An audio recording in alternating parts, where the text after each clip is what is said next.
महाराष्ट्र के कई जिलों में मूसलाधार बारिश हो रही है। कोंकण, विदर्भ, मराठवाड़ा सभी जगह जोरदार बारिश है। मुंबई से सटे पालघर के वसई के कई इलाकों में जल जमाव। मौसम विभाग ने रत्नागिरी, सिंधुदुर्ग, कोल्हापुर और सतारा में ऑरेंज अलर्ट जारी किया। कोल्हापुर में पंचगंगा नदी उफान पर है। आसपास के गांव वालों को सतर्क रहने की चेतावनी दी गई है। नांदेड़ में बारिश से हालात खराब है। जलगांव, खांदेश और विदर्भ में पूर्णा नदी में बाढ़ आ गई है। रत्नागिरी के कुभारली घाट पर बाढ़ जैसे हालात हैं। मुंबई में भारी बारिश से वसई विरार में हाहाकार मचा। नाले के तेज पानी के बहाव में फंसी भैंसें। जानकारी मिलते ही फायर ब्रिगेड की टीम मौके पर पहुंची और जान पर खेलकर कड़ी मशक्कत के बाद नाली में फंसी भैंसों को निकाला गया। बताया जा रहा है कि पानी के बहाव में नाली में कुल 3 भैंसें फंसी थी, जिसमें से 2 भैंसों को तो निकाल लिया गया, लेकिन अभी भी 1 भैंस की तलाश जारी है। महाराष्ट्र के सिंधुदुर्ग में भारी बारिश की वजह से झरने का अचानक बहाव तेज हुआ। भारी संख्या में यहां पिकनिक मनाने के लिए लोग आते हैं, लेकिन अचानक वाटरफॉल में बहाव तेज होने से यहां पिकनिक मनाने आए लोगों की शामत आ गई। गुजरात अमरेली के ग्रामीण इलाकों में तेज बारिश। हरसुरपुर और देवलिया नदियां उफान पर हैं। नदी में पानी के बहाव में बहा एक 2 पहिया वाहन। गांव वालों ने किसी तरह गाड़ी चलाने वाले को बचाया। तेज बहाव में बह गई बाइक।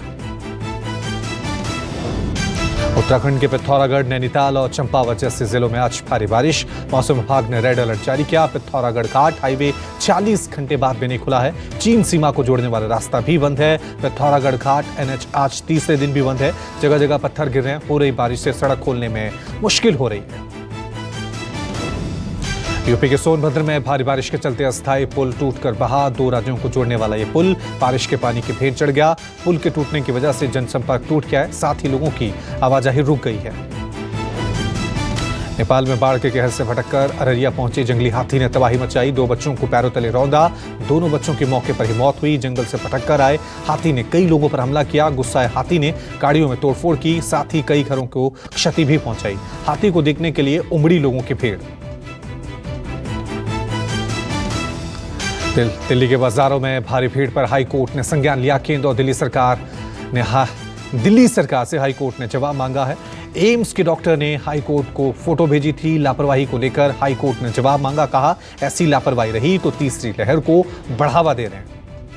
डेल्टा प्लस वेरिएंट से महाराष्ट्र में तीसरी लहर का अंदेशा। सीएम उद्धव ठाकरे को अधिकारियों ने अलर्ट किया। महाराष्ट्र में बनाई गई टास्क फोर्स ने कहा कि अगले 2 से 4 हफ्तों में महाराष्ट्र में तीसरी लहर आ सकती है। टास्क फोर्स की चेतावनी के बाद एक्शन में सीएम उद्धव ठाकरे। सीएम ने ग्रामीण और शहरी क्षेत्रों में दवाएं और स्वास्थ्य उपकरण सुनिश्चित कराने के निर्देश दिए।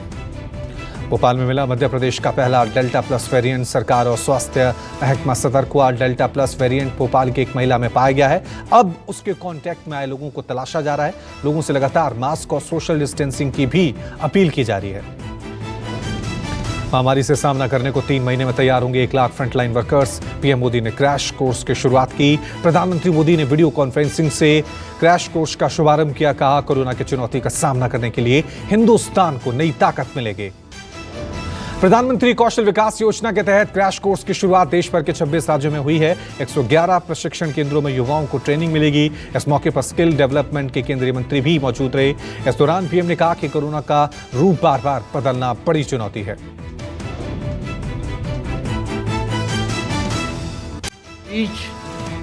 अभी भी है और जब तक ये इसके म्यूटेड होने की संभावना भी बनी हुई है, इसलिए हर इलाज, हर सावधानी के साथ साथ आने वाली चुनौतियों से निपटने के लिए हमें देश की तैयारियों को और ज्यादा बढ़ाना होगा।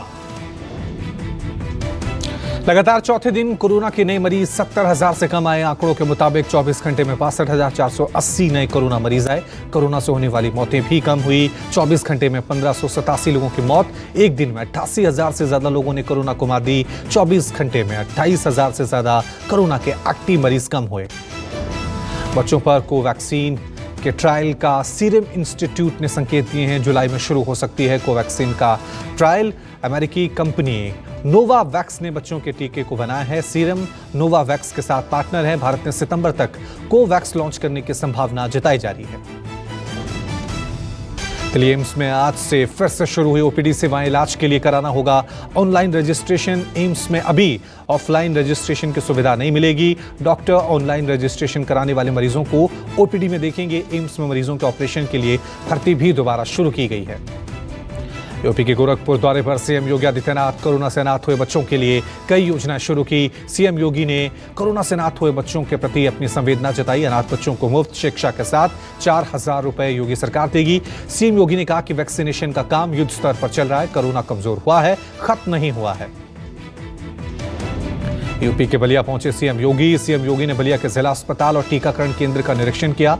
अपने बलिया दौरे पर सीएम ने बलिया के हैबतपुर गांव के लोगों से मुलाकात की और राशन बांटा। बीजेपी महासचिव व बंगाल के प्रभारी कैलाश विजयवर्गीय के खिलाफ कोलकाता में पोस्टर लगाए गए हैं। पोस्टरों पर गो बैक लिखा गया है। एयरपोर्ट इलाके के साथ बीजेपी कार्यालय के सामने पोस्टर चिपकाए गए हैं। पोस्टर में कैलाश विजयवर्गीय के साथ मुकुल रॉय को भी दिखाया गया है। मुकुल रॉय हाल ही में बीजेपी छोड़ टीएमसी में वापसी कर चुके हैं।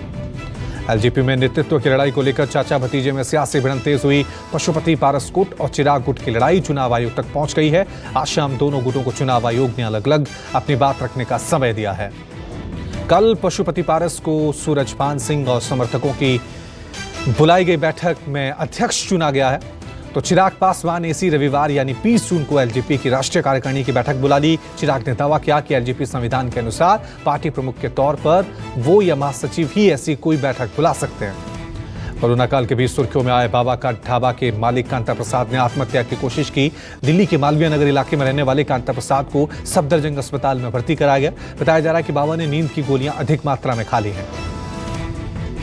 दिल्ली के चांदनी चौक में वाहनों की आवाजाही पर पूरी तरह से प्रतिबंध लगाया गया है। फतेहपुरी मस्जिद और आसपास के क्षेत्रों में पूरे दिन से लेकर शाम के समय तक वाहनों की नो एंट्री रहेगी। उपराज्यपाल अनिल बैजल ने अधिसूचना जारी कर दी है। दिल्ली सरकार की रीडेवलपमेंट प्रोजेक्ट की वजह से यह फैसला लिया गया है।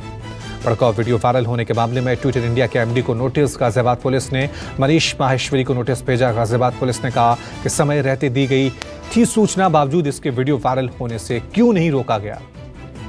बांका मदरसा ब्लास्ट मामले में मदरसा कमेटी के सचिव समेत 4 लोगों को गिरफ्तार किया गया। बांका धमाके के तार आतंकी संगठन से जुड़े हैं। पुलिस ने उस कार को भी बरामद किया जिसमें धमाके में घायल हुए मौलाना को ले जाया गया था। बाद में मौलाना की मौत हो गई थी। पीएनबी स्कैम में आरोपी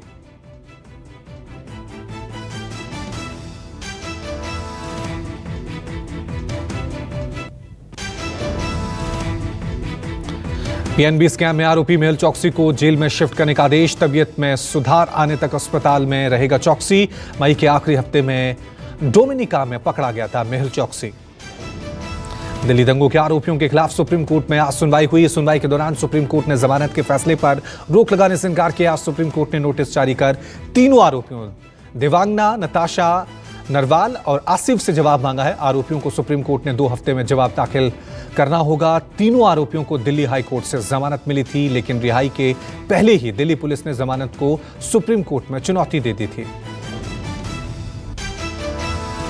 आज फिर बढ़े पेट्रोल डीजल के दाम। पेट्रोल की कीमत में 27 पैसे और डीजल 28 पैसे प्रति लीटर बढ़े। दिल्ली में पेट्रोल 97 रुपए प्रति लीटर तक पहुंचा। वहीं डीजल 87 रुपए 69 पैसे लीटर हुआ, जबकि कई राज्यों में पेट्रोल 100 रुपए प्रति लीटर के पार हुआ है। लॉकडाउन खत्म होने के बाद जम्मू का खीर भवानी मंदिर खुला। मंदिर खुलते ही आज भारी तादाद में श्रद्धालु यहां पूजा अर्चना करने पहुंचे। देश दुनिया से लाखों कश्मीरी पंडित माता के दरबार में जुटे हैं। श्रद्धालुओं ने माता की पूजा अर्चना कर मनौती मांगी। आपको बता दें कि आज के दिन ही यहां विशाल मेला लगता है, जिसमें दूर दराज से लोग शामिल होते हैं। गुजरात के द्वारका के सलाया बंदरगाह से एक और जहाज समुद्र में डूबा। सलाया का मालवाहक जहाज ओमान के समुद्र में डूबा। बताया जा रहा है कि दुबई से सोमालिया जा रहे निजामुद्दीन नाम के जहाज में आग लग गई, जिस पर 12 नाविक सवार थे। आग की वजह से सभी नाविक समुद्र में कूदे। ओमान की नौसेना ने सभी 12 नाविकों को बचा लिया है।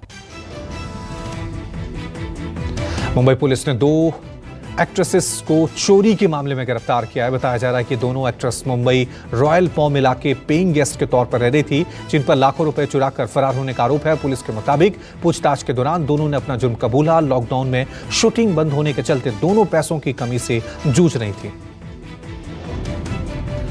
पंजाब के रूपनगर पुलिस को पिछले महीने भारी मात्रा में नकली कोरोना वैक्सीन मिली थी। भाखड़ा नहर में पुलिस को वैक्सीन मिली थी। पुलिस ने इस मामले में 6 आरोपियों को गिरफ्तार किया। पकड़े गए आरोपियों के पास से 2 करोड़ रुपए, 2 लैपटॉप और 4 गाड़ियां बरामद की। भारत नेपाल सीमा से पुलिस ने माओवादी कमांडर को गिरफ्तार किया। पुलिस को शक था कि इस माओवादी कमांडर का तालमेल आतंकवाद संगठनों से है, जिसे लेकर दिल्ली इंटरपोल ने रेड कॉर्नर नोटिस जारी किया था। माओवादी कमांडर पर बम ब्लास्ट, हथियार तस्करी, किडनैपिंग का आरोप है। बारिश की वजह से वर्ल्ड टेस्ट चैंपियनशिप फाइनल में तेरी टीम इंडिया के सामने न्यूजीलैंड की है चुनौती। पहले दिन 2 घंटे का खेल खराब, 3 बजे से शुरू होना था फाइनल मैच। 5 दिन मैच में बारिश की संभावना। टीम इंडिया में 2 स्पिनर को मौका मिला है। ईशांत शर्मा भी प्लेइंग 11 का हिस्सा हैं। विद्या बालन की फिल्म शेरनी OTT प्लेटफॉर्म पर रिलीज हो गई है। फिल्म में विद्या फॉरेस्ट ऑफिसर का रोल निभा रही हैं। फिल्म को लेकर मिलीजुली प्रतिक्रिया मिल रही है। लोग फिल्म में विद्या के दमदार रोल को पसंद कर रहे हैं। इंस्टाग्राम पर अर्जुन रामपाल ने शेयर किया अपने नए लुक का वीडियो में अर्जुन प्लैटिनम ब्लोंड हेयर में दिखाई दे रहे हैं। पोस्ट शेयर करते हुए अर्जुन ने फैन से पूछा, हाँ या ना, अर्जुन रामपाल का न्यू लुक फैंस को पसंद आ रहा है। योग दिवस से पहले माधुरी दीक्षित ने सोशल मीडिया पर शेयर किया वीडियो। इस वीडियो में माधुरी भुजंगासन करते हुए दिख रही हैं। योग को जिंदगी का हिस्सा बताते हुए माधुरी ने लिखा, इंटरनेशनल योग दिवस आने वाला है, योग के लिए मेरे साथ जुड़ें। चीनी वैक्सीन सिनोवैक लगवाने के बाद भी संक्रमित मिले लोग। इंडोनेशिया में 350 से अधिक डॉक्टर और हेल्थ वर्कर कोरोना संक्रमित पाए गए।